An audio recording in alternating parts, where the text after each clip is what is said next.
नमस्कार दोस्तों, स्वागत है आपका हमारे यूट्यूब चैनल में। आज के इस वीडियो में हम जनवरी 2022 के उत्तराखंड करंट अफेयर के क्वेश्चन को डिस्कस करेंगे। इसमें हम जितने भी जनवरी मंथ के उत्तराखंड करंट अफेयर के क्वेश्चन हैं, उन सभी को डिस्कस करेंगे। और ये वीडियो आपके आने वाले यूके ट्रिपल एस सी और यूके पीएससी के एग्जाम के लिए काफी ज्यादा इंपॉर्टेंट है। और वीडियो स्टार्ट करने से पहले अगर आपको Uttarakhand current affair completely cover करना है 2021 का, तो आप हमारी प्लेलिस्ट में जाके 2021 के करंट अफेयर की वीडियोस देख सकते हैं और इन वीडियोस के माध्यम से आपका 2021 का करंट अफेयर कंप्लीटली कवर हो जाएगा। तो चलिए आज के इस वीडियो को स्टार्ट करते हैं। तो आज का हमारा पहला क्वेश्चन है, हाल ही में किसे पैशन विस्टा मैगजीन ने मोस्ट एडमायर ग्लोबल इंडियन 2021 में शामिल किया है। ठीक है, तो एक मैगजीन है जिसका नाम है विस्टा। ठीक है, ये एक इंटरनेशनल मैगजीन है पैशन विस्टा। इसने जो है मोस्ट एडमायर ग्लोबल इंडियन में जो है 2021 के लिए किसको शामिल किया है, ये आपका क्वेश्चन है। तो इस प्रश्न का सही जवाब है option number C, Anil Prakash Joshi को। ठीक है, ये आपका कवर पेज है passion Vista lifestyle luxury business international magazine का। इसमें जो है अनिल प्रकाश जोशी को इसमें शामिल किया गया है। ठीक है, 2021 के लिए इनको मोस्ट एडमायर ग्लोबल इंडियन के रूप में चयनित किया गया है। अनिल प्रकाश जोशी की बात करो तो ये एक पर्यावरणविद है और हेस्को यानी कि हिमालयन पर्यावरण अध्ययन और संरक्षण संगठन के संस्थापक है। इसकी स्थापना होती है 1979 में। ठीक है, इसके संस्थापक है और 2020 में इनको पद्म भूषण पुरस्कार से सम्मानित किया गया था। ये भी आपको याद रखना है। ठीक है, तो इनको ही इसमें शामिल किया गया है। बढ़ते हैं आगे अगले क्वेश्चन की ओर। नेक्स्ट क्वेश्चन है, हाल ही में उत्तराखंड राज्य के मुख्य सूचना आयुक्त के रूप में किसे नियुक्त किया गया है? तो हाल ही में ही नए मुख्य सूचना आयुक्त बने हैं जिनका नाम है अनिल चंद पुनेठा। ऑप्शन नंबर डी इसका सही जवाब है। इनको हाल ही में उत्तराखंड राज्य का मुख्य सूचना आयुक्त नियुक्त किया गया है। ठीक है, देखिए 2021 में शत्रुघ्न सिंह जो है उत्तराखंड के मुख्य सूचना आयुक्त थे, लेकिन इन्होंने अपने पद से जो है इस्तीफा दे दिया था। उसके बाद जो है एक कार्यकारी मुख्य सूचना आयुक्त बनाए गए थे ममगई, उनके स्थान पर अब आए हैं अनिल चंद पुनेठा। ठीक है, इनको अब जो है उत्तराखंड का मुख्य सूचना आयुक्त बनाया गया है।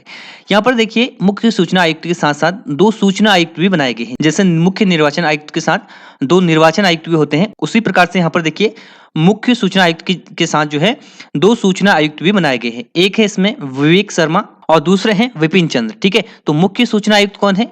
अनिल चंद पुनेठा और सूचना आयुक्त कौन है? विवेक शर्मा और विपिन चंद्र। ये आपको याद रखना है। बढ़ते आगे, अगला प्रश्न है, वर्ष 2022 में उत्तराखंड के कितने व्यक्तियों को पद्म पुरस्कार से सम्मानित किया जाएगा? तो 2022 के पद्म पुरस्कारों की घोषणा हो चुकी है। ठीक है, तो अभी इनकी घोषणा हुई है और दिए जाएंगे बाद में ये राष्ट्रपति भवन में एक अवार्ड सेरेमनी में। तो इनकी घोषणा होने पर उत्तराखंड के 4 व्यक्तियों को जो है ये पुरस्कार दिए जाएंगे 2022 में। ठीक है, अगर बात करें पद्म पुरस्कार 2022 की, तो इस पर हमने एक ऑलरेडी वीडियो बनाई है, इसको आप देख सकते हैं, नीचे डिस्क्रिप्शन में इसका आपको लिंक मिल जाएगा। भारत में हाईएस्ट सिविलियन अवार्ड की बात करें तो सबसे पहले नाम आता है भारत रत्न का, उसके बाद आता है पद्म विभूषण, उसके बाद आता है पद्म भूषण, उसके बाद आता है पद्मश्री। उत्तराखंड को 2022 में 3 दिए गए हैं पद्मश्री पुरस्कार और एक दिया गया है पद्म विभूषण पुरस्कार मरणोपरांत। ठीक है, अब किस किस को दिया गया है, तो यहाँ पर देखिए अगर बात करें पद्म विभूषण की, तो पद्म विभूषण दिया गया है जनरल बिपिन रावत को। ठीक है, इनको ये मरणोपरांत दिया गया है। देश के पहले सीडीएस रहे जनरल बिपिन रावत को पद्म विभूषण पुरस्कार दिया गया है। इसके बाद देखिए 3 पद्मश्री पुरस्कार भी दिए गए हैं। वंदना कटारिया जो कि हॉकी की प्लेयर है और हरिद्वार जनपद से संबंधित है, 2021 में इनको अर्जुन अवार्ड से भी सम्मानित किया गया था। इसके बाद देखिए माधुरी बर्थवाल, इनको भी पद्मश्री पुरस्कार से सम्मानित किया गया है और इनको ये जो है म्यूजिक आर्ट की फील्ड में दिया गया है, कला संगीत की फील्ड में दिया गया है। ठीक है, नेक्स्ट है बसंती देवी। ये बसंती बिष्ट नहीं है, बसंती बिष्ट को 2017 में दिया गया था। ये है बसंती देवी, इनको 2021 में दिया गया है और ये समाज सेवी है। ठीक है, समाज सेवी है, इनको पुरस्कार दिया गया है पद्मश्री। तो 4 अवार्ड टोटल दिए गए हैं, एक है पद्म विभूषण और 3 है पद्मश्री। ये नाम भी आप याद कर लीजिए और एक किस फील्ड में इनको दिया गया है ये भी आपको पता होना चाहिए। बढ़ते हैं आगे अगले क्वेश्चन की ओर। नेक्स्ट है, भारतीय वन सर्वेक्षण 17वीं वन रिपोर्ट के अनुसार राज्य का वनावरण यानी कि फॉरेस्ट कवर कितने वर्ग किलोमीटर का इजाफा हुआ है? तो वनावरण में 2021 को जो रिपोर्ट आई है इसमें 2.09 वर्ग किलोमीटर, ऑप्शन नंबर 20 का सही जवाब है। इतना इजाफा हुआ है, इतनी बढ़ोतरी हुई है। इस पर भी हमने एक वीडियो बनाई है, इसका भी आपको लिंक मिल जाएगा, उसको आप देख लीजिए। उसमें डिटेल में हमने इसको डिस्कस किया है। तो देखिए अगर इस रिपोर्ट की बात करूं तो इसको तैयार किया जाता है फॉरेस्ट सर्वे ऑफ इंडिया द्वारा, FSI द्वारा। इसका हेडक्वार्टर देहरादून में स्थित है। 1981 में इसकी स्थापना होती है और ये 1987 में अपनी पहली रिपोर्ट जारी करता है। ठीक है, हर 2 साल में रिपोर्ट आती है। लास्ट टाइम रिपोर्ट आई थी 2019 में और अभी आई है 2021 की रिपोर्ट, ठीक है, मतलब कि 2019 से 2021 तक की रिपोर्ट आई है। हालांकि ये जारी 2022 के जनवरी मंथ में हुई है, लेकिन ये 2021 की रिपोर्ट है। तो इस रिपोर्ट के अनुसार उत्तराखंड का टोटल वनावरण है वो कितना बड़ा है, 2.09 वर्ग किलोमीटर। यहाँ पर देखिए, अगर वनावरण की बात करें तो फॉरेस्ट कवर की अगर हम बात करें तो 2019 में उत्तराखंड का फॉरेस्ट कवर था 24,303.09 वर्ग किलोमीटर, ठीक है। अब 2021 में बढ़कर कितना हो गया है, 24,305.13 वर्ग किलोमीटर, ठीक है। तो कितना बड़ा है, 2.09 वर्ग किलोमीटर जो है वनावरण बड़ा है। प्रतिशत की बात करें तो 0.003% बड़ा है। टोटल वनावरण की बात करें, टोटल फॉरेस्ट कवर की बात करें तो 45.44% था 2019 में, अभी भी जो है 45.44% है। तो ये आपको याद रखना है, ठीक है। ये हम फॉरेस्ट कवर की बात कर रहे हैं। अब यहाँ से क्वेश्चन क्या बनता है कि सबसे अधिक वनावरण कहां पर है, सबसे अधिक वनावरण है पौड़ी गढ़वाल डिस्ट्रिक्ट में, ठीक है। यहाँ पर ठीक से लिखा नहीं जा रहा है, पौड़ी में जो है सबसे अधिक वनावरण है। प्रतिशत में बात करें तो प्रतिशत में कहां पर है, प्रतिशत डिपेंड करता है उस राज्य के या उस डिस्ट्रिक्ट के एरिया पर, ठीक है, उसके क्षेत्रफल पर डिपेंड करता है। तो प्रतिशत में है नैनीताल जनपद में, ठीक है। नैनीताल में सबसे अधिक वनावरण है, सबसे अधिक फॉरेस्ट कवर है। और सबसे अधिक वृद्धि कहां पर हुई है, बढ़ोतरी कहां पर हुई है, तो सबसे अधिक वृद्धि भी नैनीताल में हुई है, ठीक है, नैनीताल में। सबसे कम वनावरण कहां पर है, यह है यूएस नगर में, ठीक है। सबसे कम प्रतिशत में वनावरण कहां पर है, ये भी यूएस नगर में है। और सबसे कम वृद्धि कहां पर हुई, ये भी उधम सिंह नगर में हुई है। तो इजी है आपके लिए याद करने के लिए, ये आपको याद रखना है। सबसे अधिक है वनावरण फॉरेस्ट कवर पौड़ी में, सबसे अधिक प्रतिशत में कहां पर है, नैनीताल में। वृद्धि कहां पर हुई है सबसे अधिक, वो भी नैनीताल में, ठीक है। तो ये आपको इससे याद रखना है। अगला प्रश्न है, गणतंत्र दिवस पर राजपथ पर होने वाली परेड में इस वर्ष उत्तराखंड की झांकी में दर्शाया गया। तो पूरे भारत ने सेलिब्रेट किया 73rd रिपब्लिक डे, और इस मौके पर जो है उत्तराखंड की झांकी प्रस्तुत की गई, और इसमें जो दर्शाया गया है, इसका आंसर होगा ऑप्शन नंबर डी, उपरोक्त सभी, ठीक है। तो डोबरा चांठी पुल यहाँ पर आप देख सकते हैं, ये दर्शाया गया है। बद्रीनाथ धाम यहाँ पर आप देख सकते हैं, ये दर्शाया गया है। हेमकुंड साहिब, और यहाँ पर यह है हेमकुंड साहिब, ठीक है। साथ ही साथ ऑल वेदर रोड को भी इसमें दर्शाया गया था। तो ये पूरी झांकी थी 2022 के गणतंत्र दिवस पर उत्तराखंड जो प्रस्तुत की थी। और टोटल 12 राज्यों ने इस बार के गणतंत्र दिवस के मौके पर झांकी प्रस्तुत की थी। और उत्तराखंड ने अभी तक, उत्तराखंड राज्य के गठन के बाद 13 बार जो है उत्तराखंड की झांकी यहाँ पर गणतंत्र दिवस के अवसर पर जो है प्रस्तुत की गई, ठीक है। तो 13 बार में से अगर बात करें 2022 की, तो ये 2022 की है। और 2021 की अगर बात करें, 2021 में केदारखंड की झांकी को प्रस्तुत किया गया था, ठीक है। और इसको जो है तीसरा अवार्ड भी मिला था, थर्ड बेस्ट झांकी के रूप में इसको अवार्ड मिला था। पहला मिला था आपका उत्तर प्रदेश की झांकी को। और ये लिस्ट है उत्तराखंड राज्य की झांकियों की, जो टोटल 13 बार दर्शाई गई हैं राजपथ पर। तो यहाँ पर बात करें, सबसे पहले 2003 में उत्तराखंड राज्य के गठन के बाद पहली बार उत्तराखंड झांकी प्रस्तुत की गई, जिसका थीम था फूलदेई, ठीक है। इस बार जो झांकी प्रस्तुत हुई, इसका थीम है प्रगति के पथ पर, ठीक है। 2022 का थीम है प्रगति के पथ पर, और इसमें दर्शाया क्या गया है, डोबरा चांठी पुल, बद्रीनाथ धाम और हेमकुंड साहिब और ऑल वेदर रोड। 2005 का है नंदा देवी राजजात यात्रा। तो मेन आप याद कर लीजिए, ज्यादा है नहीं वैसे, इन सभी को आप याद कर सकते हैं, इसका आप स्क्रीनशॉट ले सकते हैं, ठीक है। 2021 का भी इंपॉर्टेंट है, केदारखंड की झांकी और रम्माण महोत्सव, ये 2016 वाला एग्जाम में पूछा जा चुका है पहले। बढ़ते हैं आगे अगले क्वेश्चन की ओर। अगला प्रश्न है, वर्ष 2022 में राज्य के कितने शिक्षकों को भक्त दर्शन उच्च शिक्षा गौरव पुरस्कार से सम्मानित किया गया। तो इसका सही जवाब है ऑप्शन नंबर सी, 3 शिक्षकों को भक्त दर्शन उच्च शिक्षा गौरव पुरस्कार से सम्मानित किया गया है राज्य के 2022 में, ठीक है। और यह पुरस्कार दिया गया उत्तराखंड के उच्च शिक्षा मंत्री धन सिंह रावत द्वारा। और कौन कौन से व्यक्ति हैं जिनको पुरस्कार दिया गया है, पहले हैं कमल किशोर पांडे, इनको दिया गया है। राजकीय महाविद्यालय रुद्रपुर के प्राचार्य हैं। दूसरे हैं अहमद परवेज, इनको दिया गया है। और तीसरे हैं अशोक कुमार। 3 लोगों को ये पुरस्कार दिया गया है, ये आपको याद रखना है। इस टाइप के क्वेश्चन एग्जाम में पूछे जाते हैं, वीडियो के एग्जाम में इस टाइप का क्वेश्चन आया था, हालांकि वो 2019 का पूछा गया था, ठीक है। तो ये आपको याद रखना है। अगला प्रश्न है, वर्ष 2022 के विधानसभा चुनाव उत्तराखंड के डैश क्रम के विधानसभा चुनाव हैं। तो 2022 में उत्तराखंड में विधानसभा चुनाव हैं, और अन्य 4 राज्यों में भी विधानसभा चुनाव हैं। तो अगर बात करें उत्तराखंड की, तो उत्तराखंड राज्य जो है 2000 में गठित होता है। उसके बाद पहले विधानसभा चुनाव होते हैं 2002 में। उसके बाद हर 5 साल में विधानसभा चुनाव होते हैं। 2007 में होता है फिर ये दूसरी विधानसभा, 2012 में तीसरी विधानसभा, और जो अभी वर्तमान की विधानसभा है ये है 2017 वाली चौथी विधानसभा, ठीक है। इसके बाद 2022 के जो है ये है 5वीं विधानसभा, ठीक है। तो इसका सही जवाब हो जाएगा ऑप्शन नंबर डी, 5वीं विधानसभा चुनाव हो रहे हैं उत्तराखंड में। टोटल कितनी विधानसभा सीटें उत्तराखंड में? टोटल विधानसभा सीटों की बात करें तो 70 टोटल विधानसभा सीटें हैं। 14 फरवरी 2022 को उत्तराखंड में मतदान होना है। सबसे अधिक विधानसभा सीटों वाला जिला आपसे पूछा जाए तो सबसे अधिक विधानसभा सीटें हैं हरिद्वार जनपद में। कितनी है? 11 सीटें। ठीक है। गढ़वाल मंडल में कितनी विधानसभा सीटें हैं ये पूछा जाए तो 41 है। और कुमाऊं मंडल में कितने हैं? 29 विधानसभा सीटें हैं। तो ये आपको याद रखना है। और ये अभी जो वर्तमान की विधानसभा चल रही है ये चौथी विधानसभा है और 2022 में जो गठित होगी विधानसभा वो होगी 5वीं विधानसभा। ठीक है। 5वीं विधानसभा के चुनाव होंगे 2022 में। तो ये आपको याद रखना है। और उत्तराखंड के पहले निर्वाचित मुख्यमंत्री पूछा जाता है तो वो थे नारायण दत्त तिवारी। ठीक है। 2002 में विधानसभा चुनाव जब हुए थे तो पहले विधानसभा के निर्वाचित मुख्यमंत्री कौन थे? नारायण दत्त तिवारी। बढ़ते हैं आगे अगले क्वेश्चन की ओर। नेक्स्ट है बैडमिंटन टूर्नामेंट इंडिया ओपन 2022 में पुरुष एकल का खिताब किसने जीता? तो हाल ही में ही दिल्ली में आयोजित की गई थी इंडिया ओपन 2022 टूर्नामेंट जो कि बैडमिंटन का टूर्नामेंट है। इसमें देखिए पुरुष एकल में खिताब जीता है लक्ष्य सेन ने। ऑप्शन नंबर सी इसका सही जवाब हो जाएगा। लक्ष्य सेन अल्मोड़ा जनपद से संबंधित है, इन्होंने ये पुरस्कार जीता है।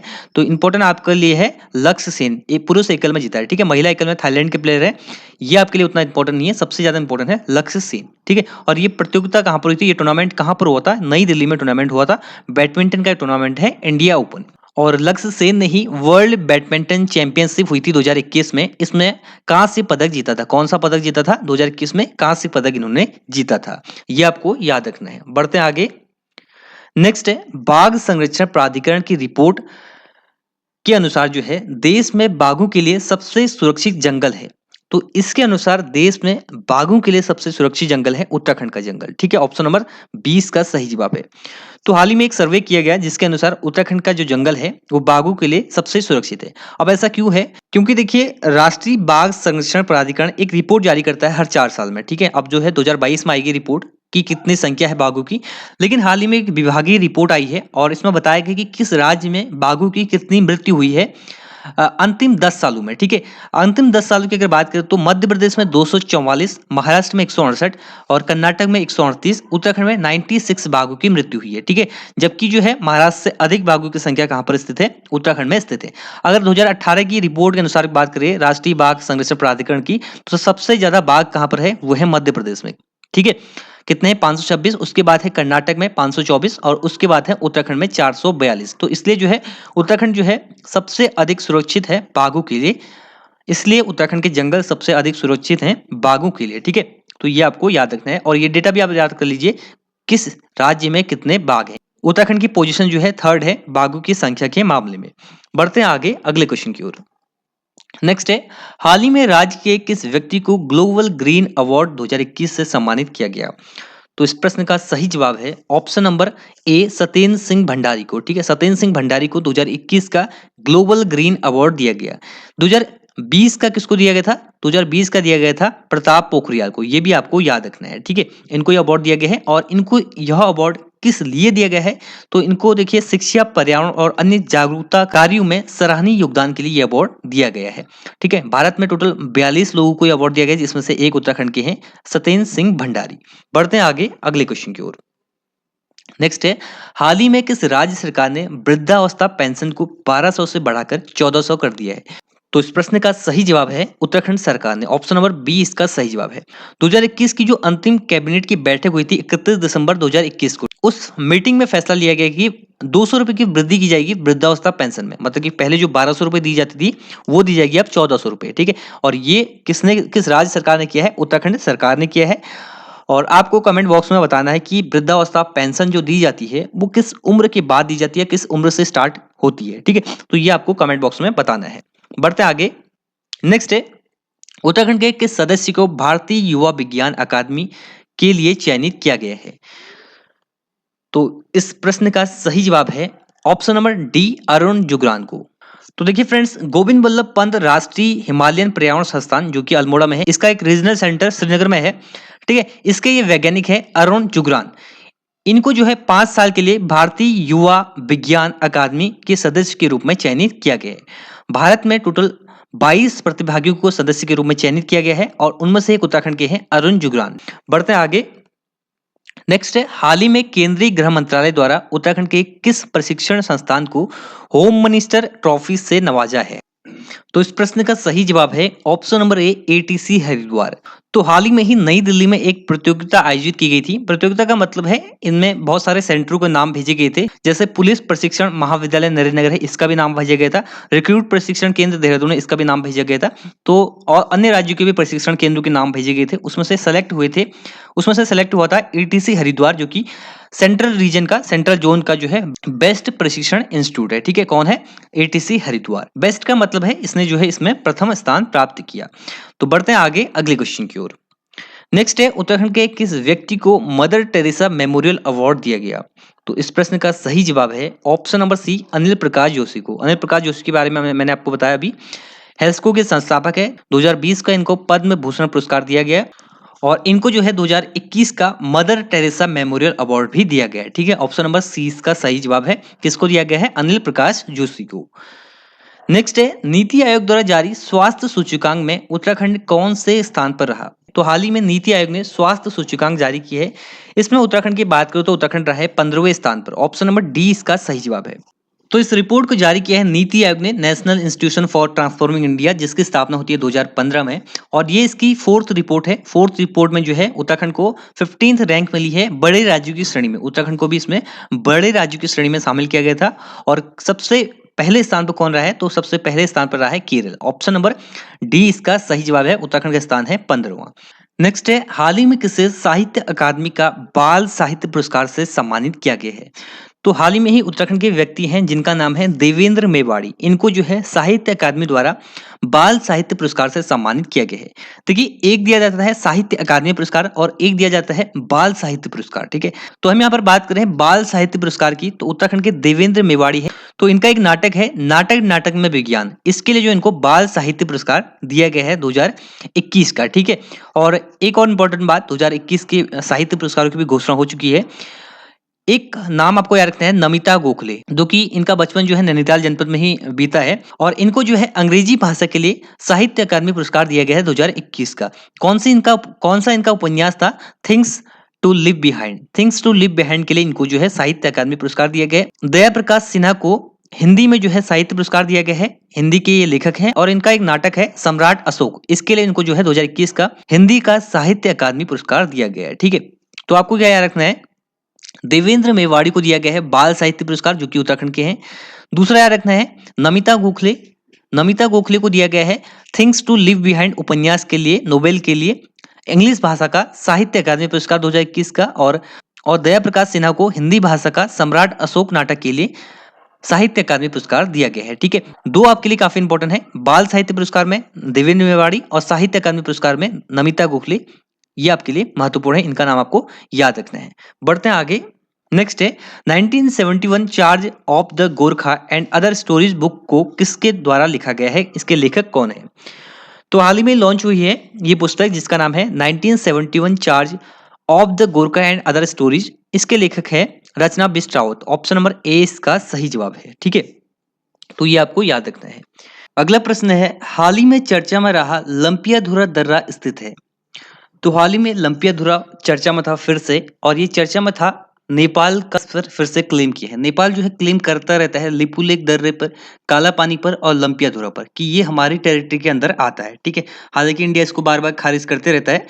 और ये दर्रा स्थित है पिथौरागढ़ और तिब्बत के मध्य। ऑप्शन नंबर सी इसका सही जवाब है। ठीक है, तो लिपुलेख दर्रा ये भी पिथौरागढ़ और तिब्बत के मध्य स्थित है। काला पानी ट्राई जंक्शन एरिया पर आता है भारत, नेपाल और तिब्बत की। और लंपियाधुरा ये पिथौरागढ़ और तिब्बत के मध्य स्थित दर्रा है। ठीक है, तो इस क्वेश्चन से आपको इतना याद रखना है। तो ये थे उत्तराखंड करंट अफेयर जनवरी 2022 के क्वेश्चन। आई होप ये वीडियो आपको पसंद आया होगा। तो ये है इस वीडियो का and. Thanks for watching and God bless you all.